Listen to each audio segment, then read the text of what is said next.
एक सुनसान पहाड़ी रास्ता, चारों तरफ घना अंधेरा और रात का तीसरा पहर हवा की सरसराहट तक डर पैदा कर रही थी।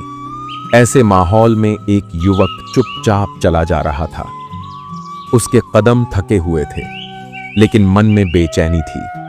उसका नाम था सत्यव्रत। सत्यव्रत का जीवन बिखर चुका था। न नौकरी बची थी, न आत्मविश्वास। जिस दुनिया को उसने अपने सपनों से बसाया था, वो अब सिर्फ एक धुंधला अतीत बन चुकी थी। पर उसे चैन नहीं था, क्योंकि एक सवाल हर पल उसे भीतर से जला रहा था। मेरा भविष्य क्या होगा? वो किसी जवाब की तलाश में निकला था, पर उसे खुद नहीं पता था कि जवाब मिलेगा कहां। चलते चलते वो एक पुराने टूटे फूटे मंदिर के सामने जा पहुंचा। मंदिर लगभग उजड़ा हुआ था, लेकिन भीतर एक दीपक जल रहा था, धीमी लौ में। और वहीं बैठा था एक वृद्ध साधु। सत्यव्रत उनके पास जाकर बैठ गया। कुछ देर तक दोनों चुप रहे। फिर उसने धीमी आवाज में पूछा, बाबा, क्या आप बता सकते हैं मेरा भविष्य क्या है? क्या मेरी जिंदगी कभी बदल सकती है? वो साधु कुछ क्षण चुप रहे। फिर उनकी आंखों में एक रहस्यमयी चमक उभरी। साधु बोले, भविष्य जानना है तो सुन। वो वाणी श्री कृष्ण ने बहुत पहले कह दी थी। ऐसी अमूल्य वाणी जो जिस किसी ने भी सही समय पर सुनी, उसका भाग्य ही नहीं, आत्मा तक बदल गई। सत्यव्रत चौंक पड़ा। क्या? श्री कृष्ण ने? साधु मुस्कुराए और बोले, हां, लेकिन वो वाणी कोई साधारण वाणी नहीं है। वो चमत्कारी है। उसके अर्थ को समझने वाला खुद अपने भविष्य का निर्माता बन जाता है। सत्यव्रत का हृदय धड़कने लगा। वह जैसे तैयार था उसे सुनने के लिए। पर तभी साधु ने अपनी हथेली उठाकर उसे रोका और कहा, नहीं, अभी नहीं। अगर तू सच में जानना चाहता है तो उसे अंत तक सुनना होगा। आधे में रुका तो वो शक्ति तेरे जीवन को छू भी नहीं पाएगी। और फिर साधु ने अपने पास रखे एक ग्रंथ को धीरे धीरे खोला और कहा, अब ध्यान से सुन और अंत तक रुक, क्योंकि जो श्री कृष्ण की यह वाणी एक बार सुन लेता है, वह फिर कभी भाग्य से नहीं डरता। साधु ने ग्रंथ को खोला। उनकी उंगलियां एक विशेष पृष्ठ पर रुकीं और उनकी आंखों में मानो कोई ज्योति समा गई हो। उन्होंने धीमे स्वर में कहा, यह केवल शब्द नहीं है, ये ब्रह्म की श्वास है। जो इनका अर्थ समझ लेता है, उसे फिर अपने भविष्य को लेकर चिंता करने की जरूरत नहीं पड़ती। उन्होंने गहरी सांस ली और फिर एक श्लोक पढ़ा, न त्वेवाहम जातु नासम न त्वन्नेमे जनाधिपा न चैव न भविष्यामः सर्वे वयमतः परम। सत्यव्रत स्तब्ध था। वह कुछ समझ नहीं पाया। उसने प्रश्नवाचक दृष्टि से साधु की ओर देखा। साधु मुस्कुराए और बोले, श्री कृष्ण ने यह वाणी महाभारत के मैदान में अर्जुन को कही थी, जब वो अपने भविष्य को लेकर सबसे अधिक भ्रमित था। कृष्ण कहते हैं, हे अर्जुन, न तो मैं कभी नहीं था, न तुम, न ये राजा, और न हम भविष्य में कभी नहीं रहेंगे। ऐसा सोचना भी मत। हम सदा से हैं और सदा रहेंगे। सत्यव्रत की आंखें फैल गईं। मतलब, क्या हम कभी मरते नहीं? साधु बोले, नहीं बेटा, हम शरीर नहीं हैं, हम आत्मा हैं। नाश तो शरीर का होता है, आत्मा अमर है। और जब तू यह समझ जाएगा कि तू खुद वो शाश्वत आत्मा है, तो भविष्य की चिंता, डर और दुख तुझसे दूर हो जाएंगे। सत्यव्रत अब ध्यानपूर्वक सुन रहा था। उसके हृदय की धड़कनें शांत हो गईं, जैसे कोई अंदर कुछ कह रहा हो, यही सत्य है, तू वही आत्मा है। साधु ने अगला श्लोक पढ़ा, य एनम वेत्ति हंतारम यश्चैनम मन्यते हतम उभो तो न विजानितो नायम हंति न हन्यते। उन्होंने कहा, श्री कृष्ण यहां कहते हैं, जो आत्मा को मारने वाला समझता है और जो मारे गए को नष्ट हुआ मानता है, दोनों ही अज्ञानी हैं। आत्मा न किसी को मारती है न खुद मारी जाती है। वह केवल साक्षी है, शांत, अमर और अचल। सत्यव्रत की आंखें नम होने लगीं। तो बाबा, जब मेरा करियर गया, जब मेरा परिवार टूटा, जब मैं खुद को टूटा हुआ समझ रहा था, तब भी मैं नष्ट नहीं हुआ था। साधु ने उसके सिर पर हाथ रखा और कहा, बिल्कुल नहीं बेटा, तू तब भी वही था, चेतन, अमर आत्मा। जो टूटता है वो केवल बाहरी चीजें हैं, असली तू कभी नहीं टूटता। उस क्षण सत्यव्रत को एक झटका सा महसूस हुआ, जैसे भीतर कुछ बदल गया हो, जैसे किसी ने सारी भीतरी उलझनों को एक झटके में काट दिया हो। अब साधु बोले, बेटा, जब तू ये जान लेता है कि तू आत्मा है, तो फिर डर किस बात का? भविष्य की चिंता क्यों?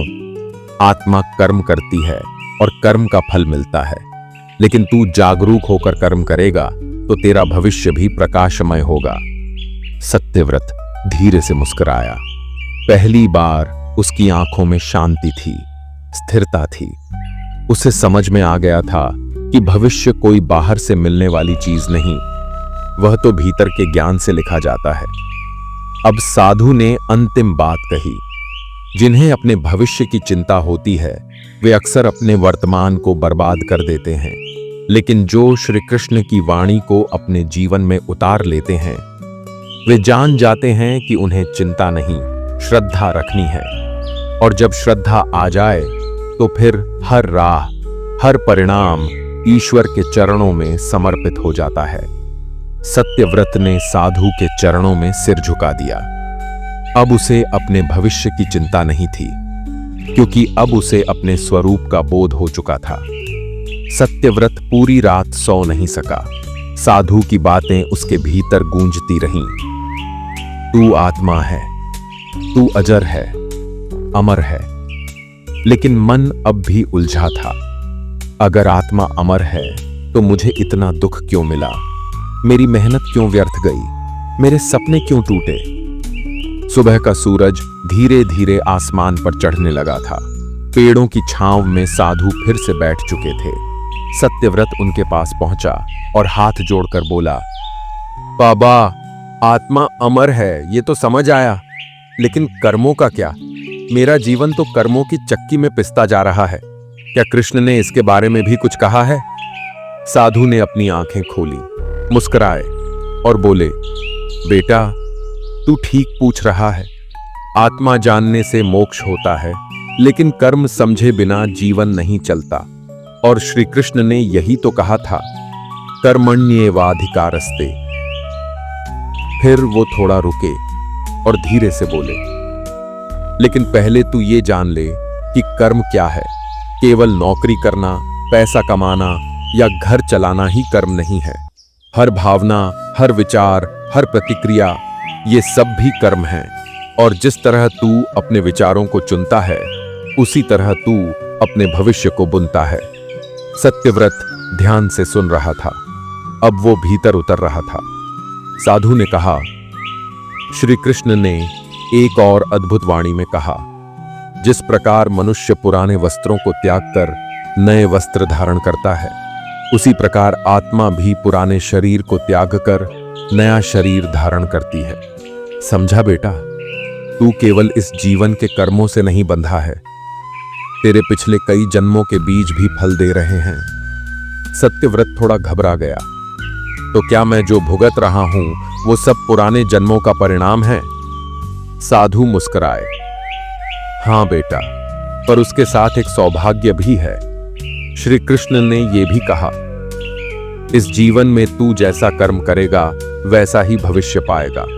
मतलब तू आज जैसा सोचता है, जैसा करता है, वो तेरा कल रचता है।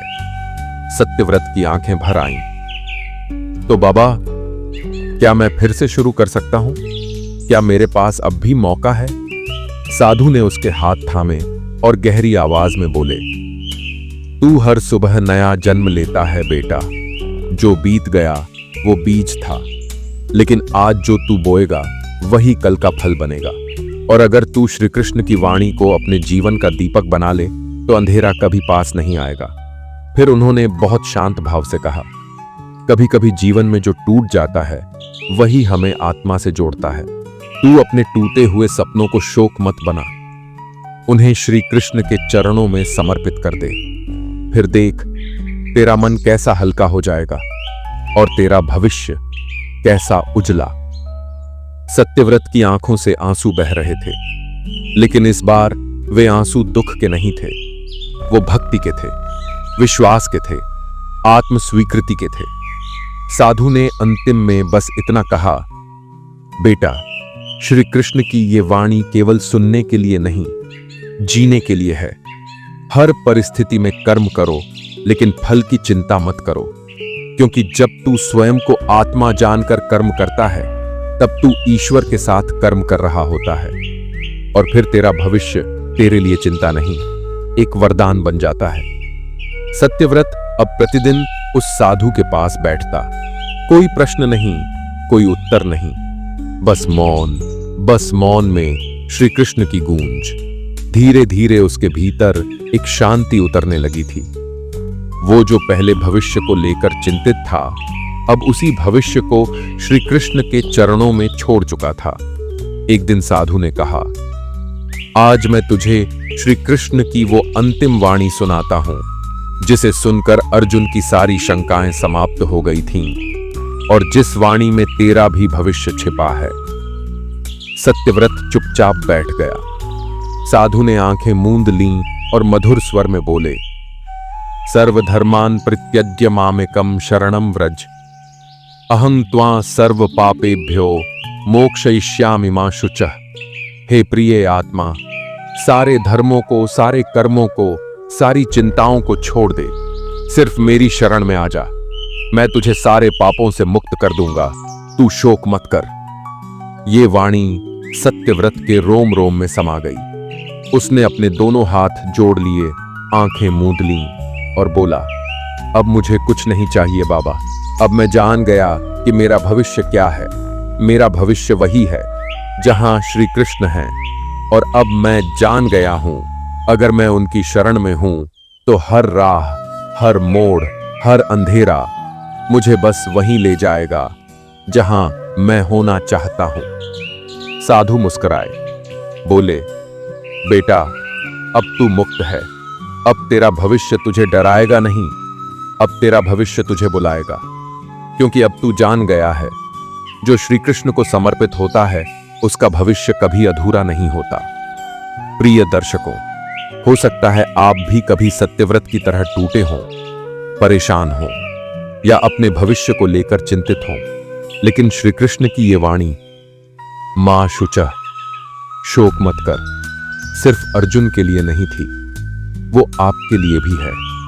बस एक बार आंखें बंद करके अपने भीतर उतर जाइए और कहिए, हे प्रभु, मैं तेरी शरण में हूं, अब तू ही मेरा रक्षक है।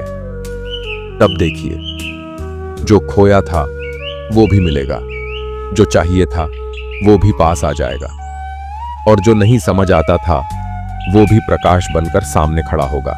क्योंकि आपका भविष्य क्या होगा, ये प्रश्न तब तक भारी है जब तक आप स्वयं को शरीर मानते हैं, पर जैसे ही आप श्री कृष्ण की इस वाणी को जीने लगते हैं, मामेकं शरणं व्रज, तो ये प्रश्न अपने आप उत्तर में बदल जाता है।